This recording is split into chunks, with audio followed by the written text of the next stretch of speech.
குமரியில் தலை தூக்கும் வரதட்சணை கொடுமை. தமிழகத்தில் அதிக வரதட்சணை கொடுக்கும் மாவட்டமாக கன்னியாகுமரி மாவட்டம் திகழ்ந்து வருகிறது.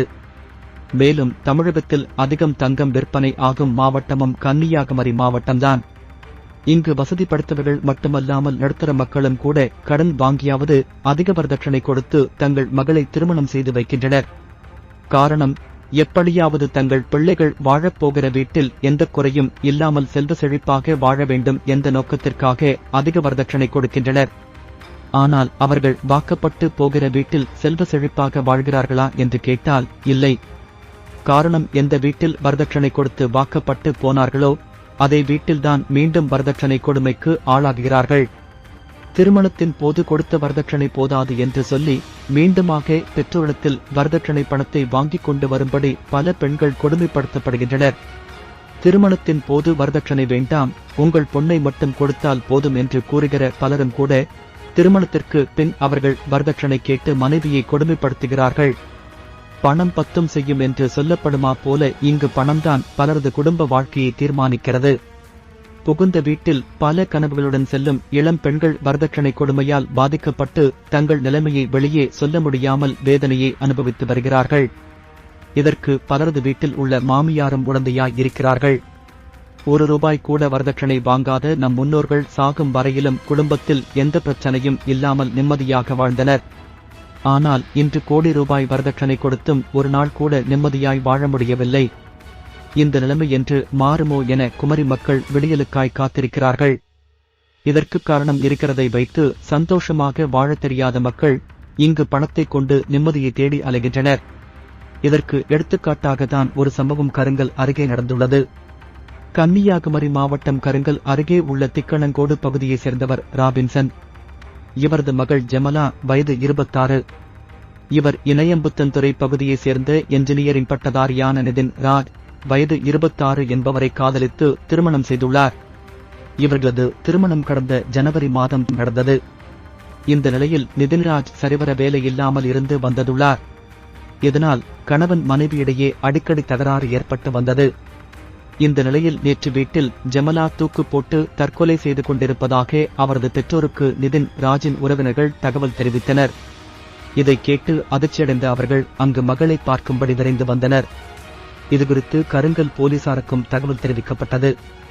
போலீசார் சம்பவ இடம் வந்து விசாரணை மேற்கொண்டு ஜெமிலாவின் உடலை கைப்பற்றி ஆசாரிப்பள்ளம் அரசு மருத்துவமனைக்கு அனுப்பி வைத்தனர். பின்னர் இதுகுறித்து ஜெமலாவின் தாயார் புஷ்பலதா கருங்கல் போலீசில் புகார் மனு ஒன்றை அளித்திருந்தார். அதில், எனது மகளுக்கும் நிதின் ராஜுக்கும் கடந்த ஜனவரி மாதம் திருமணம் நடந்தது. திருமணத்தின் போது ₹7 லட்சம் பணமும் 50 பவுன் நகையும் வீட்டுக்கு தேவையான பொருட்களும் கொடுத்தோம். திருமணம் முடிந்த 2 மாதத்திலேயே கூடுதலாக மேலும் 5 லட்சம் வரதட்சணை கேட்டு எனது மகளை கணவர், மாமனார் மற்றும் மாமியாரும் கொடுமைப்படுத்தியுள்ளனர். எனவே எனது மகள் என்னிடம் எப்படியாவது பணத்தை புரட்டி தரும்படி கேட்டுள்ளார். ஆகவே நான் எனது தாலி செயினை அடகு வைத்து ₹5 லட்சம் கொடுத்தேன். மேலும் மேல்மிடாலம் பகுதியில் வீடு ஒன்றும் வாங்கிக் கொடுத்தோம். ஆனால் இதையெல்லாம் கொடுத்த பிறகும் எனது மகளை அடித்து கொடுமைப்படுத்தியுள்ளனர். எனவே எனது மகள் சாவில் சந்தேகம் இருப்பதாக கூறி எனது மகள் சாவிற்கு காரணமானவர்கள் மீது நடவடிக்கை எடுக்க வேண்டும் எனவும் குறிப்பிட்டுள்ளார். அதன் அடிப்படையில் போலீசார் விசாரணை நடத்தி வருகிறார்கள். இதற்கிடையே ஜெமிலாவின் சாவிற்கு காரணமானவர்கள் மீது நடவடிக்கை எடுக்கும் வரை உடலை வாங்க மாட்டோம் என்று அவரது உறவினர்கள் ஆசாரிப்பள்ளம் அரசு மருத்துவமனை பிணரை முன்பு அமர்ந்து போராட்டத்தில் ஈடுபட்டனர். இதனால் அங்கு பரபரப்பு ஏற்பட்டது. திருமணமான 6 மாதத்தில் புதுப்பெண் தற்கொலை செய்து கொண்ட சம்பவம் அந்த பகுதியில் சோகத்தை ஏற்படுத்தியுள்ளது. எனக்கு மோளா புனித ஆரோபண அன்னை கோயில்ல வச்சு நான் கல்யாணம் பண்ணி கொடுத்தேன். கொடுத்து ₹1 கோடி கொடுத்து இணையத்துல உள்ளவன் நிதின்ராஜ்.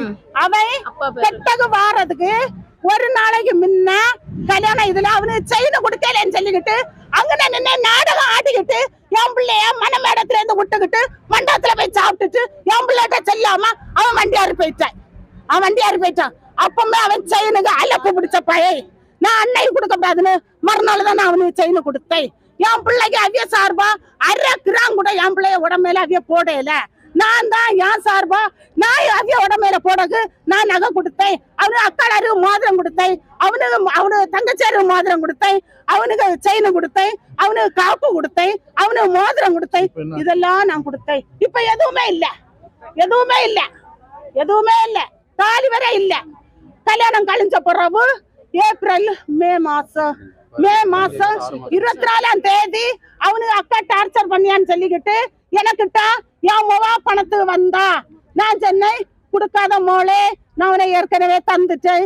அம்மா இதான் கொடுக்காம இருந்தா வாழ முடியாது, என்ன எல்லாரும் கொடுமைப்படுத்தியாவ, எனக்கு இது நீங்க தந்துதான் ஆகணும்னு நான் என் தாலி அடை வச்சு என் பிள்ளைக்கு 5 லட்சம் ரூபாய் நான் கொடுத்து விட்டேன்.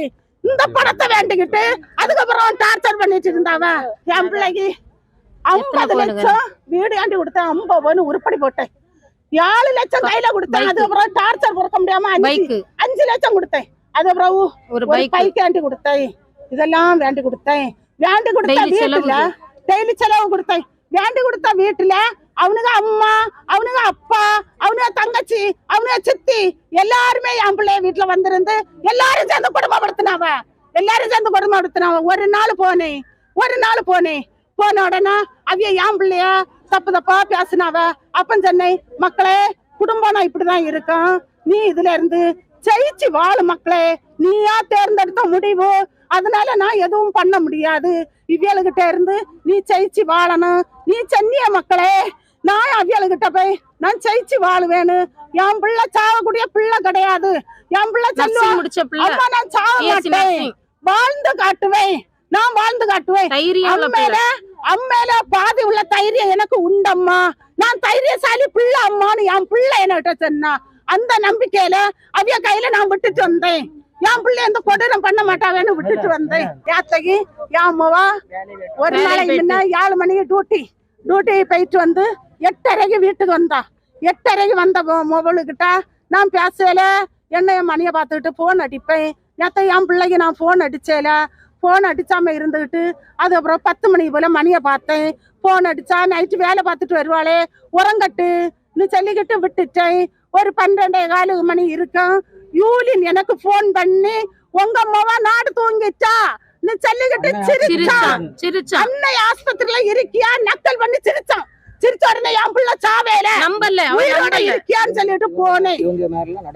கண்டிப்பா எடுக்கணும் சார், கண்டிப்பா அரசு பண்ணி ஜெயிலுக்கு அடிச்சு கொன்னது. 6 பேர் சம்பந்தப்பட்ட